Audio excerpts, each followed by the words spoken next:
आप बताइए कि ये गठबंधन में इतनी स्थिति खराब क्यों हो गई कि एक दूसरे को दुश्मन बता रहे हैं ये लोग, कह रहे हैं कि वो छोटी बुराई है, कोई कह रहा है बड़ी बुराई है, कोई एंटी नेशनल कह रहा है, कोई करप्ट कह रहा है एक दूसरे को। बीजेपी से लड़ने के बजाय ये तो स्वयं में सर फोड़ रहे हैं एक दूसरे का। बिल्कुल, अब ये बात साफ हो गई है कि इंडिया गठबंधन टूट गया है। इंडिया गठबंधन में गठबंधन जैसी कोई चीज रह नहीं गई, ना इसकी कोई बैठक हो रही है। तो जिसने बनाया था उसको कोई फिक्र नहीं है और उसकी उपेक्षा और असहयोग के कारण ही ये गठबंधन टूट भी गया। लेकिन समस्या इस बात की है कि जिस व्यक्ति ने इस देश में हजारों किलोमीटर यात्रा की, इस गठबंधन को बनाया, वो राहुल गांधी परिवर्तन लाने के नाम पर इंडिया गठबंधन पर आज तक कुछ नहीं बोले। उनको बोलना चाहिए, क्योंकि उन्होंने भारत जोड़ो यात्रा शुरू की थी और यहां भारत टूट रहा है उनका जो इंडिया गठबंधन है। कांग्रेस मुश्किल से 4 राज्य में रह गई है देश के। उसकी रणनीति चाहे जो हो, लेकिन उसको इस बात को समझना पड़ेगा कि उससे ज्यादा क्षेत्रीय पार्टियों की सरकारें हैं, यह सच्चाई है। चाहे ममता है, चाहे केजरीवाल है, चाहे हेमंत सोरेन है, कई सारे ऐसे दल हैं जो इनके साथ थे और कांग्रेस से ज्यादा बड़े हैं। लेकिन समस्या इस बात की है कि जो बड़ा होता है, परिवार के मुखिया को घर के लोगों को संभालने की जिम्मेदारी है। लेकिन ये बंगाल में ममता को नहीं संभाल पाए, मध्य प्रदेश में और हरियाणा में इन्होंने अखिलेश यादव को सीट नहीं दी, दिल्ली में अब ये केजरीवाल के ऊपर हमलावर हैं। वैसे ब्रजेश जी, केजरीवाल के खिलाफ कांग्रेस लड़ तो रही है, सरकार बनाने का दावा भी करती है, लेकिन 0 सीट है विधानसभा में और लोकसभा में दोनों जगह। अब 0 से बहुमत तक अगर वो कोई चमत्कार करके आ सकते हैं तो बात अलग है। संजय सिंह ने तो कहा, देखिए कांग्रेस का कोई नुकसान नहीं होने वाला है, जैसे पहले थी वैसे रहेगी। तो अब इससे ज्यादा बड़ा नुकसान क्या होगा। देखिए, नीतीश कुमार ने एक कहा जाए तो इसमें इस गठबंधन में पहले ही एक लगा दिया था कि यह गठबंधन टूटने लगा है, भागने लगा है, और उसके बाद चुनाव तक तो ये चलाए, लेकिन अब इसका कोई बहुत मतलब नहीं रह गया है।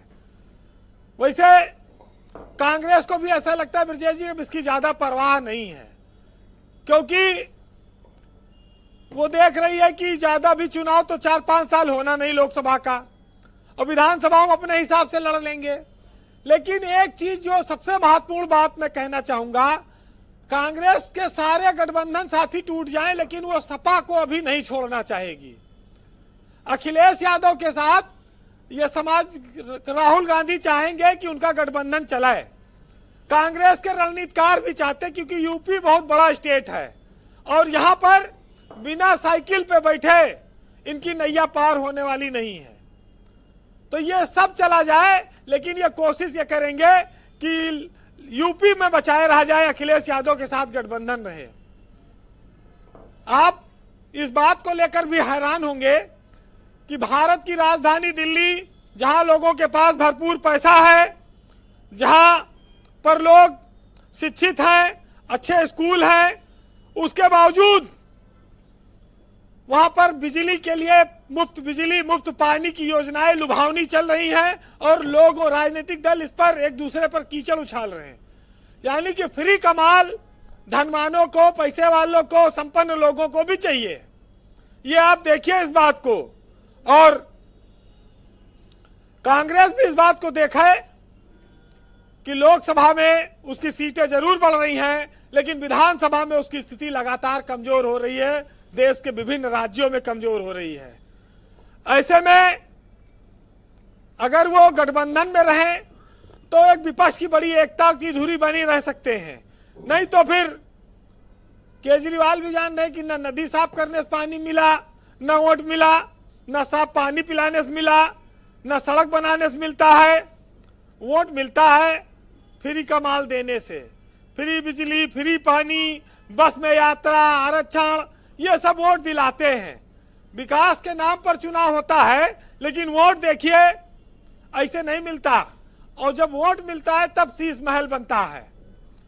तो शीश महल सबके अपने अपने ख्वाबों के अलग अलग है, देश की अलग अलग राजधानियों में है, लेकिन अब उनका शीश महल इन दिनों चर्चा में है जी।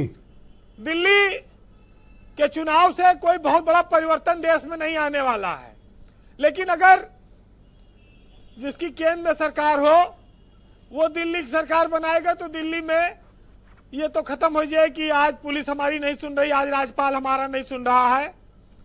और केजरीवाल सरकार बनाएंगे तो फिर वही धरना चालू रहेगा, कभी राजभवन में जाके राज्यपाल के घर में बैठेंगे और कभी प्रधानमंत्री घर की ओर बढ़ेंगे संजय सिंह। ये राजनीतिक ड्रामा खत्म नहीं होगा। फिलहाल सीपी राय साहब बैठे हैं, ये कहते हैं कि जितने क्षेत्रीय दल है हमारा ही माल दबाए बैठे हैं तो इनका अभी अपना माल वापस चाहते हैं, लेकिन जो माल है वो खुद ही वापस नहीं आना चाहता।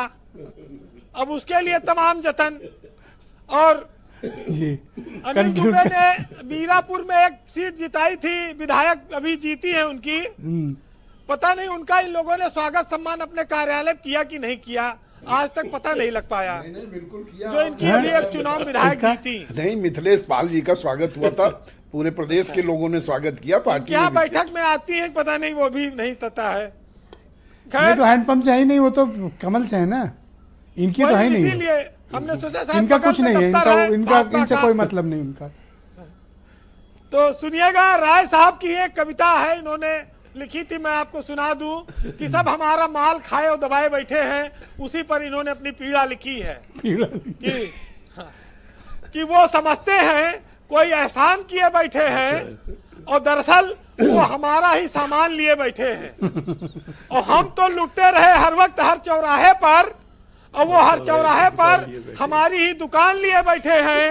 अरे और हम बने सीढ़ियां तो मीनार तक वो पहुंचे और हम तो सीढ़ी ही रह गए और वो महान हुए बैठे हैं। ये सीपी राय ने लिखी है? मेरी कविता ये। आपने लिखा है? जी। ओह माय गॉड, आपने लिखी है? मेरी कविता है जी। ओके, अभी इसी पे सवाल करेंगे। थैंक यू वीरेन जी, बहुत शुक्रिया आपका हमारे साथ जुड़ने के लिए। और